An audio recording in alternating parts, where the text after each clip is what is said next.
Hi, this is Lynn Pavlis-Jenkins of LPJ Consulting, and today's topic is, can you laugh at yourself? I often facilitate emotional intelligence workshops, and I always introduce myself with the tagline, I'm a practitioner, not an expert, and this is a journey. And it truly is a journey. I'd like to share with you a story about when I was emotionally hijacked, and I use this story often when I'm teaching. So several years back when I was in corporate America, our manager called a meeting at 2 p.m. in the afternoon for the same day. And that was so unlike her. And I was sitting in my office and I started to think, or maybe less thinking and more emotional hijack, I started awfulizing what this meeting could be about. It was all of our team. All of us had the similar kinds of jobs. So I convinced myself while sitting in my office that that's it, we were being let go. That they would no longer need our role, and the four of us that had that role would be in job search. But I couldn't just keep that to myself. I had to go and talk to a colleague who was also a facilitator for emotional intelligence. And I kept going on and on with him, like, you've got to get your resume together. Don't despair. Figure out what you need to take out of your office, because they're probably going to walk us right out into the street. And he kept trying many different techniques to talk me off the ledge, so to speak, but it wasn't working. I just was caught in this loop of awfulizing, and going worse. And finally, he said, Lynn, just go take a timeout in your office. And I think that was the best suggestion.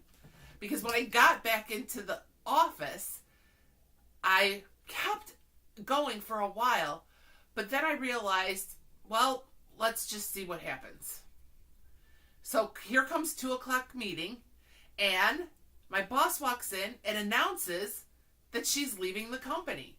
And she wanted the team to be the first to know that she had a job opportunity at another company. It was like a balloon deflating. All that stories I had made up, all the awful things I thought were going to come upon myself and my peers, was false. And so I often share that story when facilitating emotional intelligence because it's funny in retrospect.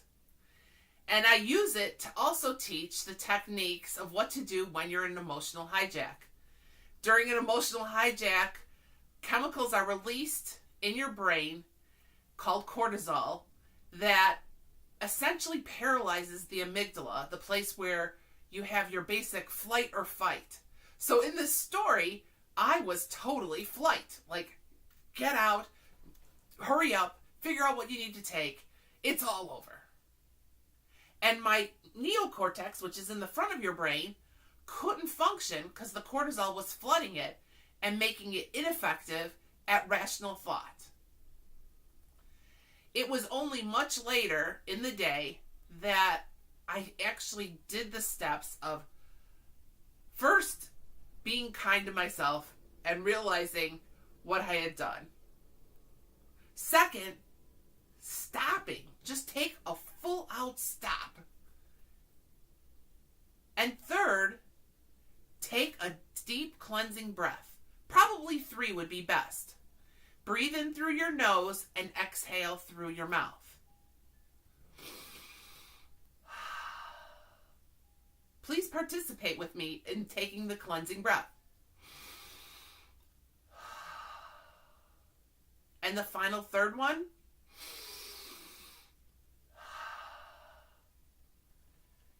what happens when you take a deep cleansing breath is oxygen is introduced more into your system, a greater quantity. And that helps metabolize chemicals like cortisol that have you in the emotional hijack. The final step is to actually go to a place that brings you joy and happiness.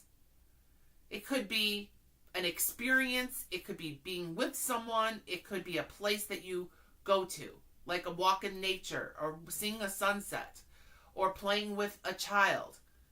People usually tease me and say, oh, it's Lynn going to her happy place. But all of these steps get you out of that emotional hijack. The last point is, if you can laugh at yourself and share stories about yourself, they can become teachable moments, not just for you as you write them and share them, but also for other people who may experience something similar.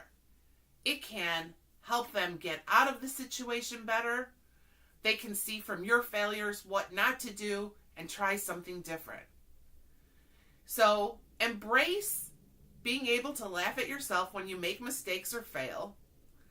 And if it's an emotional hijack, like the story I shared, you've got some tips on how to get out of that.